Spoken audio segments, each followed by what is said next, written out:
My name is Isabella, and I'm a 28-year-old working mother. My husband Richard is a company employee, 2 years my senior, and we're about to celebrate our first anniversary. We met at a party I was invited by a colleague. Amidst many assertive people, Richard stood out as calm and kind, and despite being older, he had this adorable quality. The way he talked was different from other men who seemed rather sleazy, which put me off. In contrast, Richard would say things like, "My family is really close," or "That embroidery on your dress is cute. My mom loves stuff like this." His conversations were heartwarming, and he was the easiest person to open up to.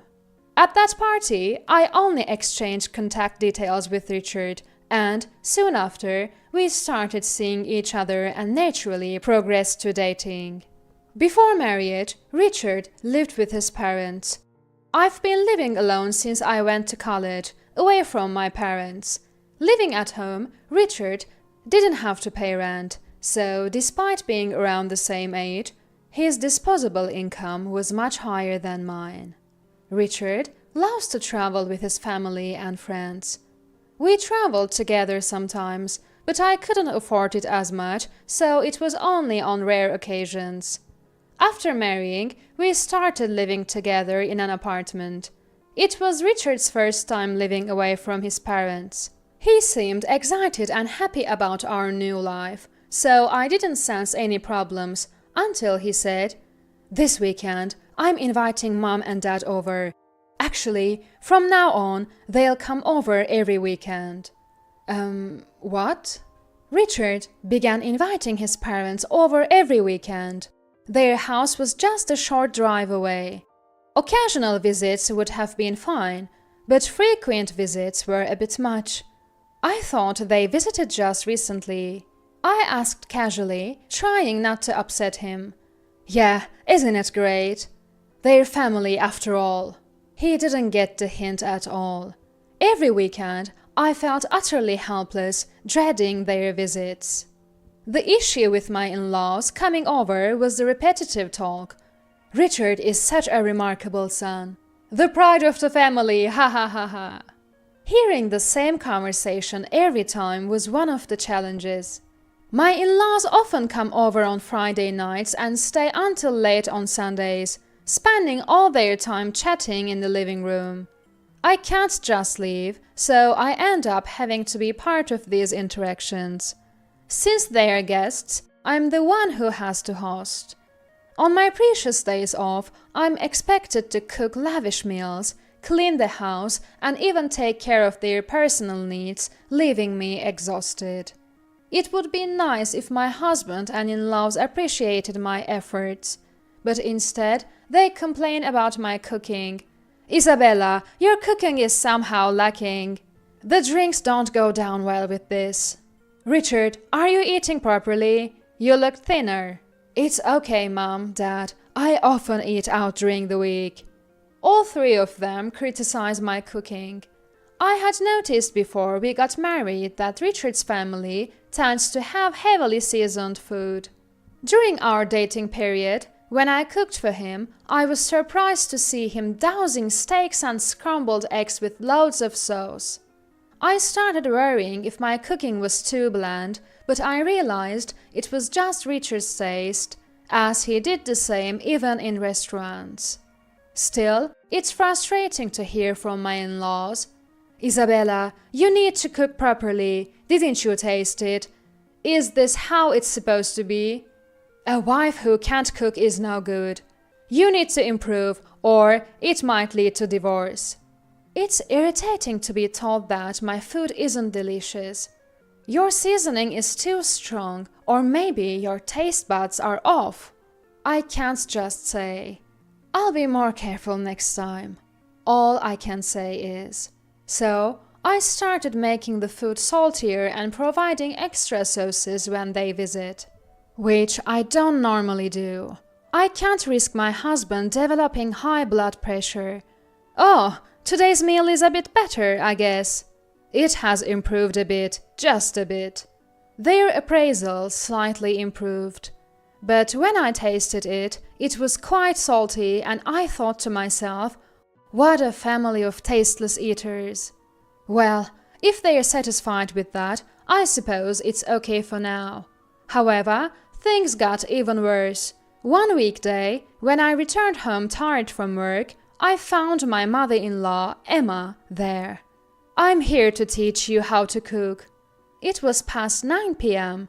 I have to get up early tomorrow, I thought, but my silent plea was ignored as Emma's cooking lesson began. Her cooking was, as I expected, laden with seasonings to an unhealthy extent.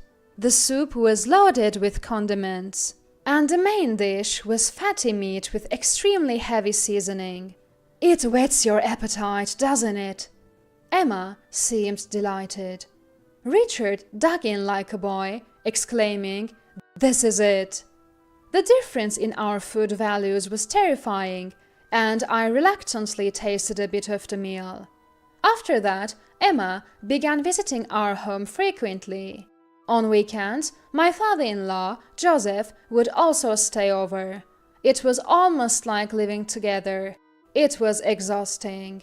I reached my limit trying to accommodate my in-laws and desperately wanted at least 2 days off a week without seeing them. So I subtly suggested to my husband, "How about we go somewhere to relax?" He loves traveling, and I thought he would take it as a hint for a trip. As expected, he said, "Great idea, let's plan a trip." He began planning the trip. Since moving in together, we had been in an almost co-living situation with his parents, but this would be our first trip alone since our honeymoon. Richard hadn't been traveling with his friends either. I hoped he was saving for our future. The trip he planned was a weekend getaway for 2 nights and 3 days. The destination wasn't far, so we could relax without taking leave. "Thank you," I said, grateful to my husband for planning it. "Yeah, leave the trip planning to me," he said proudly. In hindsight, that was a mistake. On the day of the trip, while waiting for the bus to our destination, Richard was looking around restlessly. "What's wrong?" I asked, but I realized the reason before he could answer. "Oh, good, we made it in time." "Hey, Richard, sorry to keep you waiting." To my surprise, my in-laws had shown up. I looked at my husband apprehensively. "Come on, both of you, we're almost late for departure. That was close." "That was close? No, this is not what was planned. I want my enjoyment back." "What do you mean? When I mentioned the trip, Mom and Dad thought it would be more fun if we all went together," my husband said with a smile. I wish he had at least consulted me, or better yet, stopped discussing everything with his parents. He's already 30, for goodness sake. "Come on, let's get on the bus." "Isabella, don't just stand there daydreaming." "Okay." I wished for my 3-day holiday back. Throughout the trip, the enthusiasm of my husband and in-laws was overwhelming. "Let's have lunch at that restaurant." "Let's go to that place for drinks tonight." All the places I wanted to visit were ignored. Richard kept catering to his parents, paying no attention to my preferences. The worst part was, "Wow, what a great room, Richard." It was a 4-person room. I had been looking forward to staying in a suite, but it was a different room. Unable to sleep due to their snoring, it was an utterly exhausting trip. Back at work after the trip, I let out a big sigh, and my colleague next to me looked at me in surprise. "Hey, what's wrong? You've got serious dark circles." "Really?" I checked in a hand mirror and saw severe dark circles, not just blue but almost like red blemishes. I hadn't noticed them in my rush to leave the house. Lately, I've been so tired that I haven't spent much time on makeup. I was shocked. Then my colleague whispered in my ear, "This is hard to say, but Isabella, your hair..." She pointed to a spot on my head. What? Afraid of what I might find? We went to the restroom together. Using the restroom mirror and my hand mirror, I checked the spot she pointed out and found a bald patch, the size of a coin. No way. I felt all my strength leave my body. A friend of mine had the same issue. Are you stressed? Doesn't your husband notice? My colleague helped arrange my hair to cover the bald spot, but I was truly shocked and didn't know what to do. Since it wasn't very busy that day, I left work early due to feeling unwell and stopped by the dermatologist before going home. I received medication, but it wasn't something that would heal quickly. The doctor said the cause wasn't clear-cut. However, I had already made up my mind. When my husband Richard came home, I brought up the subject. About the next trip we're planning. Richard seemed really excited about the last trip and was already planning the next one. He says, it's just the two of us, but I'm sure his parents will end up coming again. So, I tried a different approach. Can we take my parents along? If I said I didn't want to go, the trip would be cancelled, and his parents would probably end up staying at our house again. If I said I wanted to go out, his parents would join us. Yet, Richard hardly spends any time with my parents. He's only met them at the marriage introduction and the wedding. I thought this would be a good opportunity for him to understand how difficult it is to spend time with in-laws. But his next words left me speechless. No, I don't want to. It's tiring and I need to be considerate. What? He makes me put up with his parents all the time and now he says it's tiring? I was completely infuriated. Later, my husband, I, and his parents, as expected, went on another trip. What place is this, I wonder? Wasn't it expensive, Richard? Are you sure it's okay? His parents seemed excited about the new destination, which was a bit further away than usual. Well, this time Isabella planned it, so I'm not too sure. Richard replied to Joseph. Yes, I planned this trip. The accommodations, the restaurants, everything was booked by me. Isabella, it's important to have fun, but don't spend too much, okay? Yeah, a wife needs to be frugal. Upon learning that I arranged everything, his parents started implying that I was careless with money. It's okay, I got a good deal through an acquaintance. Oh, I hope it's not too old or anything. And not a place with bland food. That would ruin the trip. I'm a bit worried about Isabella's choices. Ignoring their unhelpful comments, I led the way to our accommodation. It was getting dark, perfect timing for dinner. We planned to have our meal at the hotel. Upon arriving, Richard and his parents were astonished. Is this really the place? It was a splendid upscale hotel. Yes, let's go in. I entered the lobby nonchalantly and completed the check-in. The room had a beautiful view of the sea, which would be even more apparent in the morning. I had arranged for the meals to be brought to our room. They were quite lavish courses. As the meal began, my in-laws were initially speechless. Once the hotel staff who had arranged and explained the dishes left, they started reacting in the complete opposite way. Places like this look good, but that's about it. It's expensive, but the taste might be mediocre. They began eating, complaining all the while, seemingly unable to graciously accept that I had arranged a stay at such a nice hotel. Then the comments started. Oh, this is bland. Is there any seasoning? See, it's all just for show. Maybe Isabella's arrangement wasn't such a good idea. All three, my in-laws and Richard, began complaining about the food. I found it delicious, but what could I do with three people whose taste was off? Sitting near the room's entrance, I discreetly summoned the hotel staff without them noticing. I let the staff listen to their gripes and demands for a while. This lack of taste in the food reminds me of Isabella's cooking. Did we come all this way just to eat Isabella's cooking? I was hoping for something delicious on this trip. They effortlessly mixed complaints about the hotel and me, freely voicing their opinions without any prompt from me. This hotel looks old. It must be cheap because it's big. Is this how our son's wife treats us? Choosing a cheap place for us to stay? Don't worry, Dad, Mom. Next time I'll handle the arrangements. They kept eating and complaining. Then, "Excuse me," a voice from outside the door said. Emma, thinking it was the next course being served, cheerfully replied, "Yes, but it wasn't about the food. I understand there have been some dissatisfaction with our hotel." The man who appeared wasn't carrying any dishes. It was a man not holding anything. "Oh," Richard uttered, freezing up. The man continued, "I also heard there were complaints about my daughter."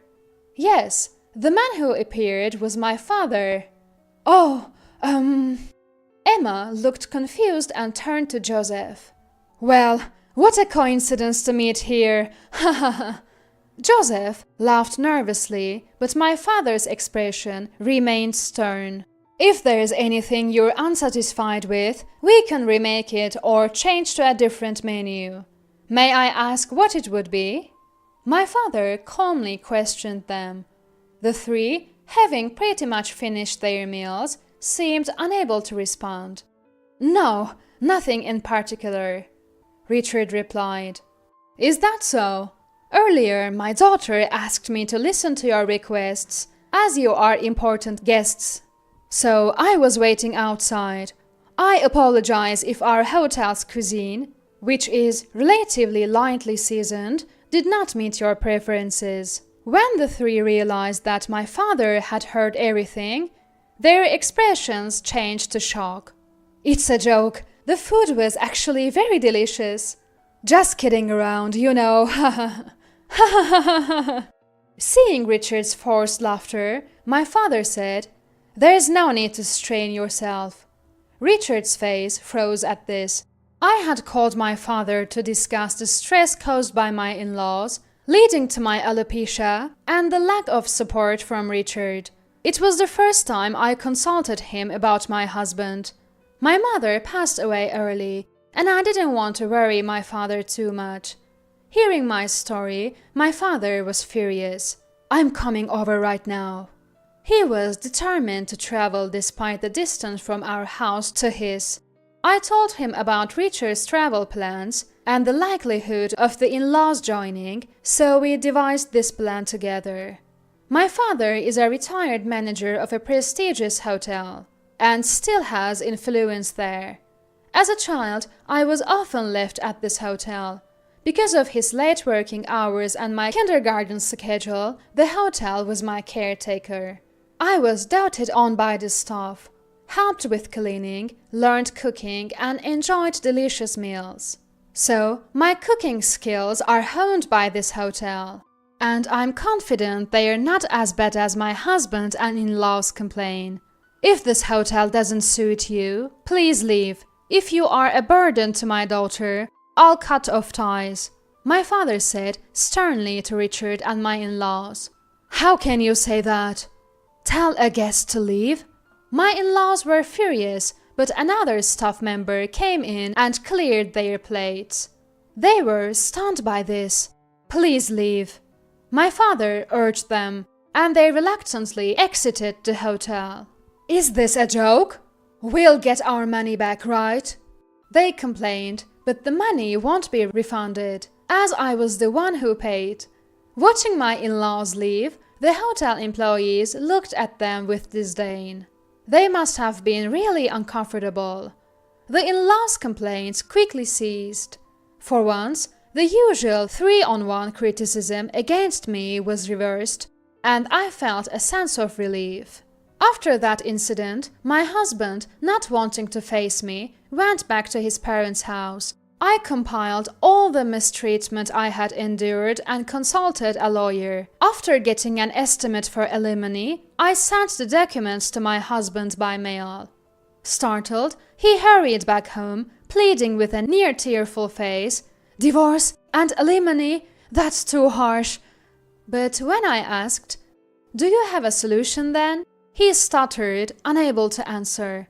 It was clear he would never prioritize me over his parents. "If you want to fight this thoroughly, I can call my lawyer," I warned. He quickly agreed to the divorce. My ex-husband returned to his parents' house, but it turned out he didn't have much money. I had thought his frequent travels before marriage meant he was well off, maybe saving money by living at home, but he was just a spendthrift. Living at home, he managed even if he spent his whole salary. After marriage, when we started sharing rent, his inability to afford travels became apparent. Now, with the alimony on top, travel seems out of reach for a while. Neither my ex-husband nor his parents are likely to travel anytime soon.